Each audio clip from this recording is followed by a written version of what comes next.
All right, Loft Sports official podcast coming to you with a live reaction after the United States Canada gold medal game in the final of the Milan U.S. men's hockey tournament, and for the first time since the 1980 Miracle on Ice, the United States wins the gold medal in men's ice hockey. Tom, I got Tom with me back on the feed. How we feeling, brother?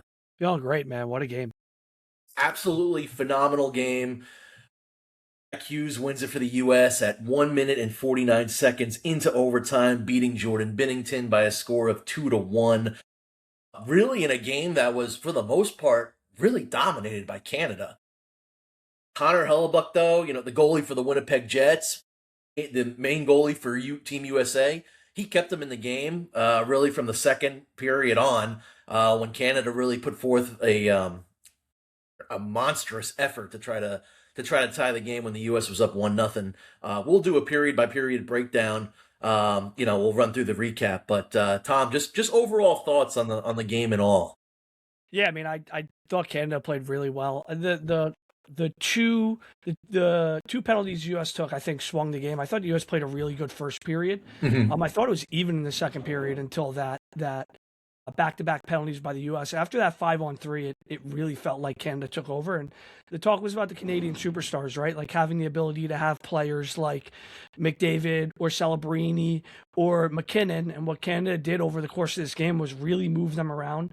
McKinnon played a ton in the third period. I expected to see a lot of McDavid, but it ended up being a lot of McKinnon. And when you have those guys that they just have such an ability to change the game, it made it tough for the U.S. I think the U.S. was okay playing a game like this. Honestly, I expected this game to be a lot like the Four Nations championship game a year ago, in that I thought both teams were going to kind of feel each other out. They didn't want to give up too much ice. Didn't want to allow the other team's better, more dynamic players to get into the open ice and create things. And honestly, it felt like the opposite of that game. It felt like both teams were okay going up and down. And I don't necessarily think that suits the United States. They ended up pulling it out tonight, but I thought the style of play suited Canada. But you said it, Connor Hellebuck, the knock on him is what? He doesn't win the big game, right? That's what people say, which I always think is a ridiculous thing when we talk about hockey goalies. To win the big game in the NHL, you got to win, what, like 12 to win a Stanley Cup? 16, yeah. 16. So Yeah. you got to win even more. So I never know what is a big game or what isn't a big game. But he won the big one tonight, and he deserves it. We're both Ranger fans. We love Igor Shesterkin. Maybe he's the best. If not, it's probably Connor Hellebuck, and he showed it tonight, and he showed it throughout this Olympics as well. Yeah, he had a phenomenal Olympics. I mean, U.S. overall, right? I mean, they didn't lose a game. Where they go 6-0 in the tournament fully. Of course, Canada too. They didn't lose a game the whole time until the gold medal final here against the United States. But yeah, I have to echo that. Connor Hellebuck, right? I mean, 3-time Vezina Trophy winner. He won the Hart Trophy last year too, because Winnipeg Jets actually even part of the reason they won the President's Trophy last year too. They were the best team during the regular season, but they fell in. I think it was the second round of the playoffs last year, and people again were just kind of on Hellebuck at that time, where he never had that big established victory for himself, and then he gets it though today to prove any doubters, any haters wrong that he is a absolutely phenomenal goaltender, and as you mentioned, one if not the best in the league, within the top two probably. Yeah, we're in talking the top National 2 or Hockey 3. League. Mm-hmm. Yeah. So why don't we break it down? Let's do a recap period by period here. So the game starts off, the U.S. with their first shift, really dominating the game in the first 2 minutes. They really put a lot of pressure on Canada within that first shift. A lot of time spent in the Canadian defensive zone. The U.S. didn't at this point have a shot on goal, though. Their first shot on goal wouldn't actually come until Matt Boldy gave them a 1-0 lead at the 6-minute mark of the first period. But right away, you could see when Canada started to put some pressure on the U.S. in the U.S. defensive zone. Connor Hellebuck, man, he looked sharp early. He stopped. I think he stopped 7 or 8 shots in the first period. Lot of hitting early on. A lot of physical game. Tom Wilson, our friend from the Washington Capitals, he delivered a big one to Dylan Larkin in the U.S. zone. Larkin, though, to his credit, got right back up right away. No injury or anything like that. And then at the 6-minute mark, Matt Boldy, just absolutely phenomenal play going through the Canadian defense. I believe it was Makar and Taze that were actually their top pairing that he basically went through there to beat Bennington to give them a 1-0 lead. And he assists on that goal were from Austin Matthews and Quinn Hughes, who both had really good tournaments. Quinn Hughes, I think he had a point in every single game in the tournament. And then with about 3 minutes left in the first period, the U.S. got the first power play of the game. They couldn't capitalize on it, though. Good defense from Canada. So the U.S. is up 1-0 against Canada after the first period. And to echo what you said earlier, Tom, I think U.S., very much won that first period against Canada. Yeah, I think what they wanted to accomplish in the first period, they did. I thought they skated really well. You talked about that first shift of the hockey game. I thought it really set the tone. And us being American fans, I was really excited. I was like, all right, they looked like the fear with the U.S. versus Canada, right, is like, can the U.S. skate? They have a lot of pieces, and I'm sure we'll talk about roster construction at some point on this podcast. The question was, can they skate? And through that first period, I thought they looked good. I thought the power play was okay.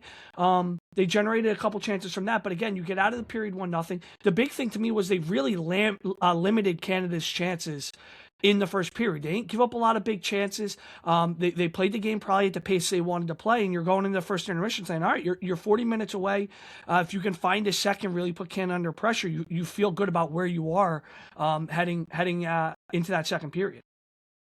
Right, and then as we get into the second period, this is when Canada really turned it up. They, in my opinion, they really dominated much of the second period. McDavid early on had a chance for a breakaway. Connor Hellebuck made a big time save. Canada really spent a lot of time in the offensive end for that first 7 minutes or so. The play was a lot of play in the U.S. zone.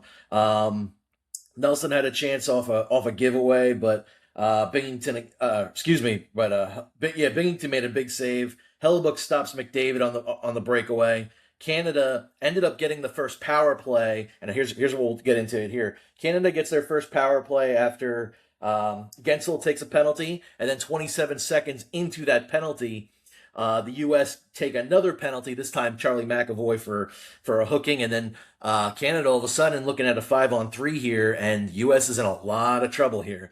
Luckily, though, the U.S. was able to kill both penalties, so that gave them a little bit of a momentum swing.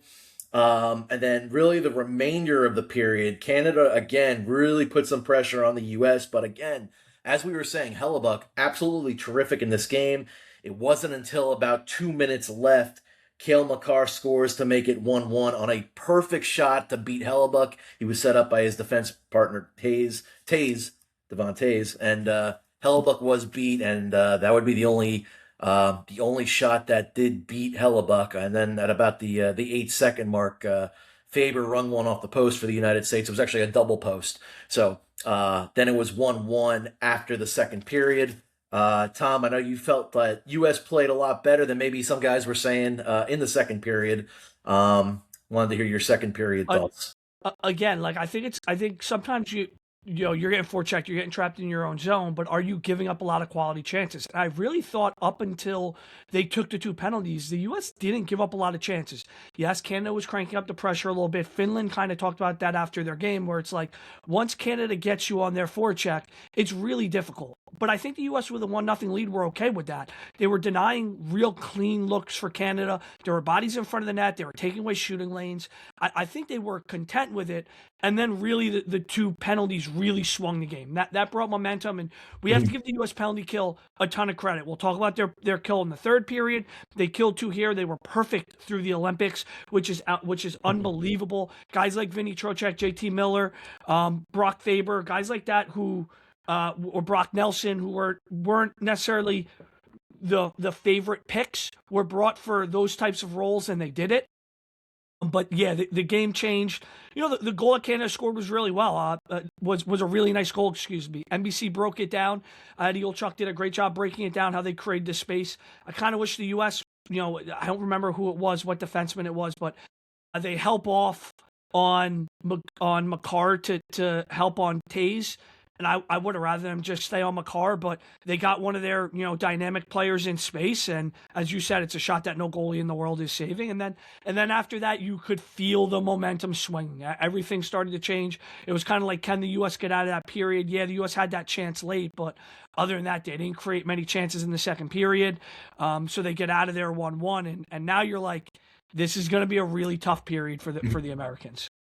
Yeah, one as you said, 1-1 after two, and it was we figured going into the third period. I mean, this is it. You know, U.S. they got to turn it on. Like you said, not a lot of chances in that second period.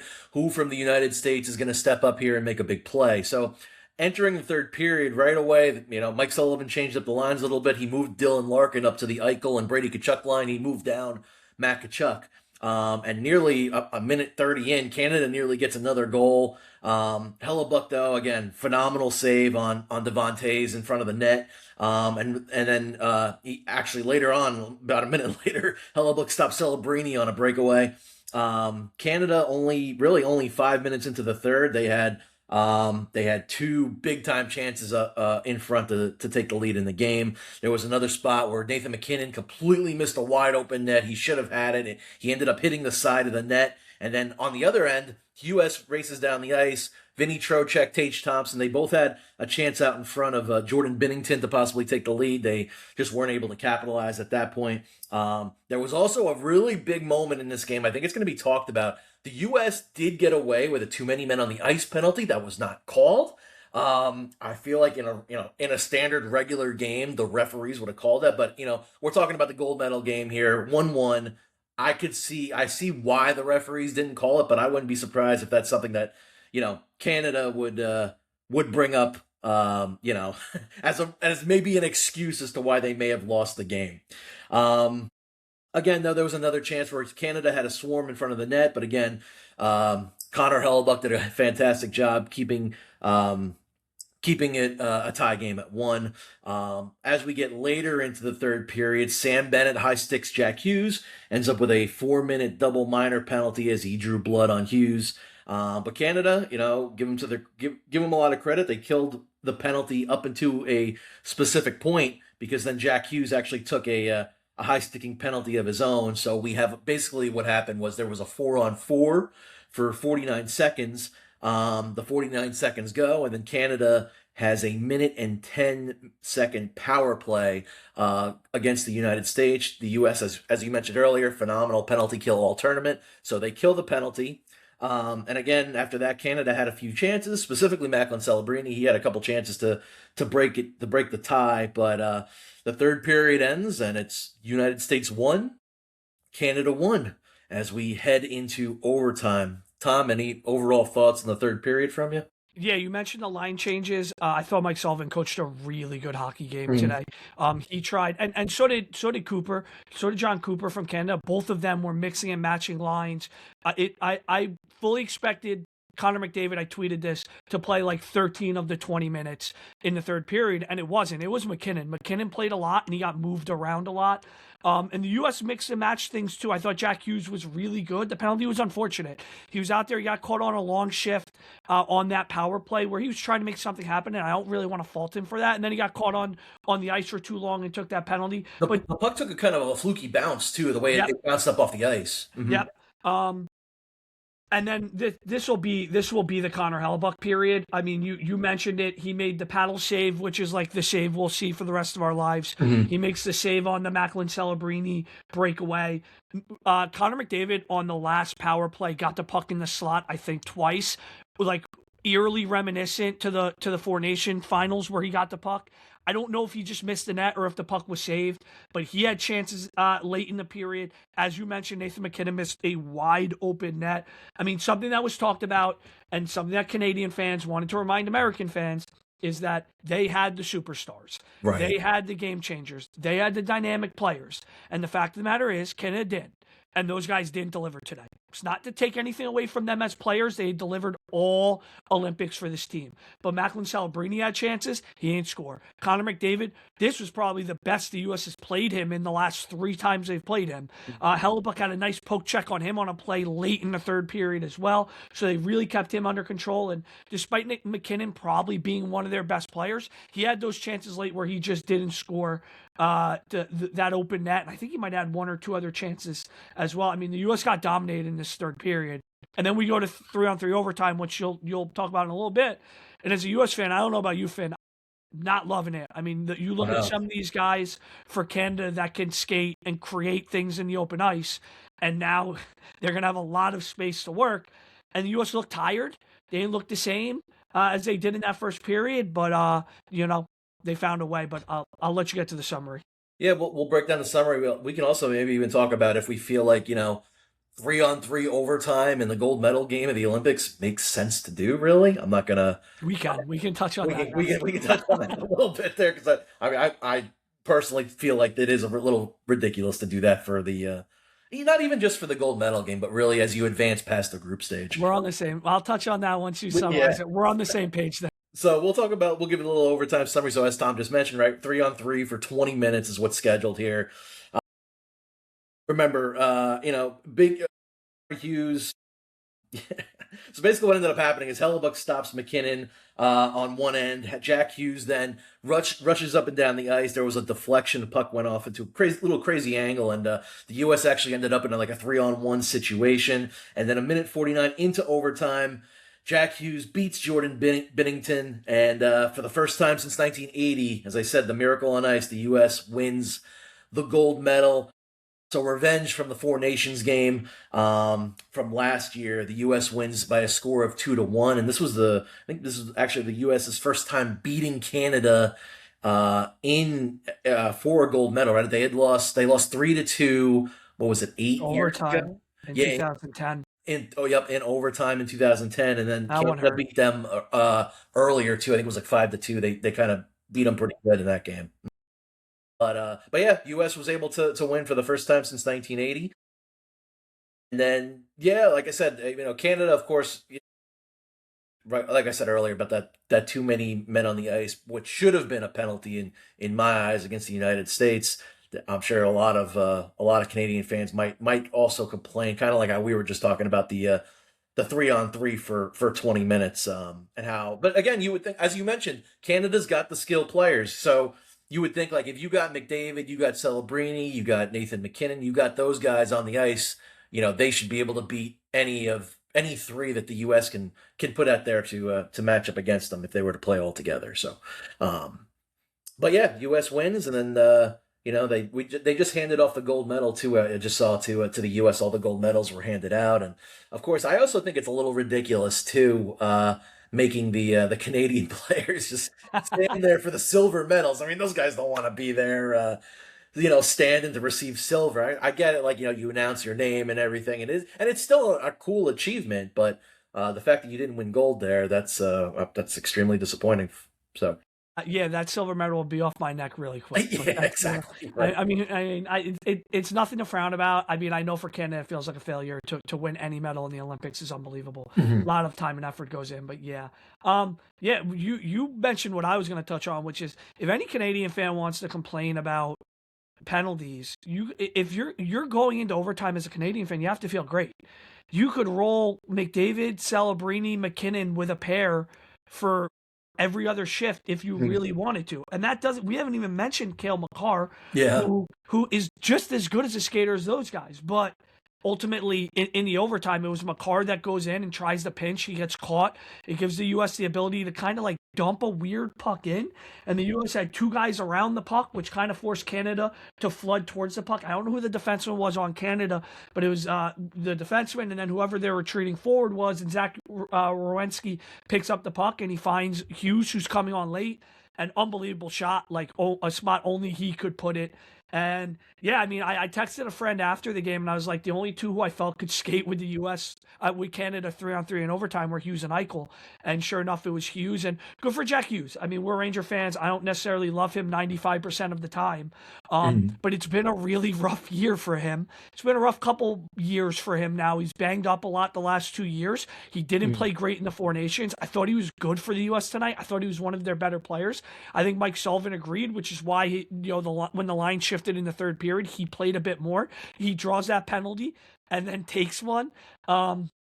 So for him to score that goal, and again, like he's kind of supposed to be what those guys are for Canada for the U.S., right? Yes. He's a Yeah. former first overall pick. When he's good, he's as dynamic as any player in the NHL. And when you talk about this hockey team, it was the Kachucks, and it was Eichel, and it was Austin Matthews, and it was Quinn Hughes. It wasn't, and it became Dylan Larkin, who's in a Mhm. very similar note as Jack Hughes. And I think you hope for this kid's career again. Like Rangers are going to have to play him, and I'm sure that'll be fantastic for the Rangers. But you hope for his career that this is the launching pad now, for him to kind of take another step up. It sounds crazy to talk about, right? He's 24. He's played God knows how many games, and played as well as he has. But at 24, you look at him and look at what he did in this tournament and go, all right, is this a chance for him to take a next step up, and become what McDavid is, not to the level of McDavid or maybe Celebrini or McKinnon, but become one of the top guys in the NHL. This could be the launch pad for him to do it. Yeah, absolutely. All right. I mean, he's right now. Currently, he has fallen behind like a guy like Celebrini, who's been absolutely phenomenal player since he. Scary talent, Yeah, man. dude, he's Scary crazy talent. talented. I spoke about him a little bit last week on my pod during the week about how great he has become at the 19 age of years old, 19 man. years 19 years 19. old, dude. What were we doing at the age of 19? I was probably just like firing up Freshman in Madden college. franchises or something, just hanging out. What was I? I was a freshman in college maybe at the Yeah, we time. were at Snack. Yeah, we were at Stack, and this guy's freaking got like I think he's got like 80 points on the year in Unbelievable. And NHL. he's one for this that it's like when you watch him play, if this is your first intro to hockey, if you watch him during the season, he's this good in the season. I mean, Yeah, he's scary for his age. And when Canada when they first started doing stuff and they paired up him and McDavid, I tweeted like, uh-oh, like that's a line that scares me for the Canadians. But still, that's a lot of pressure on a 19-year-old, and he Mhm. delivered. Like everybody in the world now knows who Macklin Celebrini is, and you better remember the name because he's not going anywhere anytime soon. That's all right. So another thing we'll touch on real quick before we get out of here, just kind of how the teams were built up against each other. So, when I say built, we talked a lot about how the United States really had a lot more depth coming into this game, specifically defensively. Just the way they have, Quinn Hughes, who was phenomenal all tournament, Charlie McAvoy, who, we actually mentioned at the end of our NFL free agency pod how he was injured in the Four Nations last year, so he couldn't play against Canada in that game. Really felt like coming into this game, the United States depth was just so much better than Canada's. But Canada, again, just the individual players they have, the superstars of McKinnon, McDavid, Celebrini, even Crosby, which I'll honestly, like Crosby, I didn't think it was. Obviously, it's a big loss for Canada not having him in the game, and I'm curious to see how major his injury actually is for Yep, him to I have agree. to miss this game with this magnitude. But I think even if Crosby had played, I still feel like Canada did enough to win this game. It was really, in my eyes, it was just Hellebuck was just standing on his head, able to make the unbelievable saves to keep the U.S. in the game and give them a chance to win in overtime. So Yeah, yeah. if we're talking roster construction here, the first thing I want to give a shout out is to Bill Guerin, who built the Mhm. roster, and he took a ton of slack from United States hockey fans. Why isn't Jason Robertson on this team? Why isn't Cole Caulfield on this team? Two Ranger guys made it who neither JT Miller's not been good for the Rangers this year. He hasn't. And Mike Sullivan's the coach, and Sullivan and Guerin took a little bit of slack for it. I think it was clear that this hockey team, they built a team a year ago. They built a group of players that they were really, really comfortable in. And they weren't going to really deviate from that group. And the team they built came really close a year ago. And and in the Olympics, they were able to get over the hump. And Guerin and Sullivan and anybody else who built that roster, they were comfortable in the style that they wanted to play, how they wanted to grind games out. Their penalty kill, their power play, their special teams unit were the best in the Olympics. And I think they showed some of these guys that they took, whether it's JT Miller, whether it's Vinny Trocheck, whether it's Brock Nelson, who they caught a little slack for taking him. Um, every guy on this team had their role and they accomplished it. And if they play Canada again tomorrow, maybe Canada beats them and we can talk about, roster construction then. But they built a team that they thought could win a gold medal. And they, especially a team that they thought could beat Canada. And quite frankly, did beat Canada a year ago. And they've played them 3 times, and in 2 of the 3 times, they've played them super close. They didn't deviate from any of that. And you got to give a shout out to the U.S. Hockey National Team Development Program, the NTDP as well. It got founded in '96, and I think the goal of it was to catch up to Canada. I don't know if the U.S. is caught up to Canada. I think it's way closer now than it's ever been in the history of this Absolutely. sport. Mhm. And Who knows? Maybe if NHL players are allowed to play between 2010 and 2028, the U.S. might win because people forget that 2010 team was really, really good. And they had some absolute superstars on that team like Patrick Kane. So the U.S. in '96, the late '90s, determined we want to become players in this, and a vast majority of the players on this team have come through that development program in one way or another. I think 16 of the 25 players, Austin Matthews, Jack Eichel, Charlie McAvoy, the Hughes brothers, the Kachuk brothers, they've all at least spent some time in that development program. And when the U.S. built this team, they leaned on it. So credit to them. When you look at Canada, to your point, I think Crosby would add an impact in this game. I think the U.S. I think Canada will look back on that and go, I wish we had Sidney Crosby in this game. But to your point, they should have won this game without him. You know, if you look at the statistics, you look at the chances created, you look at the chances missed. Canada probably should have won this game. This is an older Canada roster. They went in with Marner.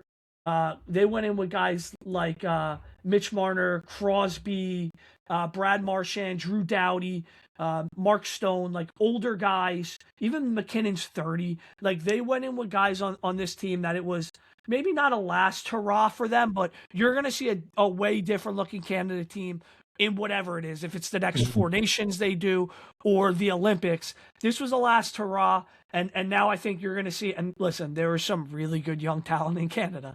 You're going to see them build around, McDavid's 29, but he's not going anywhere. So it'll be McDavid. It'll be Celebrini. Cale Makar's still only 27. You're going to see an injection of youth for Canada moving forward. And for the U.S., this is a day that a lot of people were proven right, where even after the Sweden game, people were like, oh, that Jason Robinson could be on this team. You need guys who are willing to kill penalties. You need guys who are willing to match up against the other team's best skaters. The U.S.'s bottom six guys, Trocheck, Miller, Nelson, they did that in the Olympics, and everybody involved in making this roster deserve credit for that. Absolutely. 100% team effort win. And let's all celebrate United States' first gold medal since 1980. Tom, thanks for joining me. Thanks for going through the recap. I'll probably come out with another pod during the week. Maybe we're talking like some basketball or the NHL will be starting back up, I think on Wednesday. So maybe we'll talk some NHL during the week. And then, of course, stay tuned for next Friday when Tom and I get together. We'll talk more our second part of NFL free agency. So enjoy the win, everybody. Enjoy the rest of your weekend. See you later.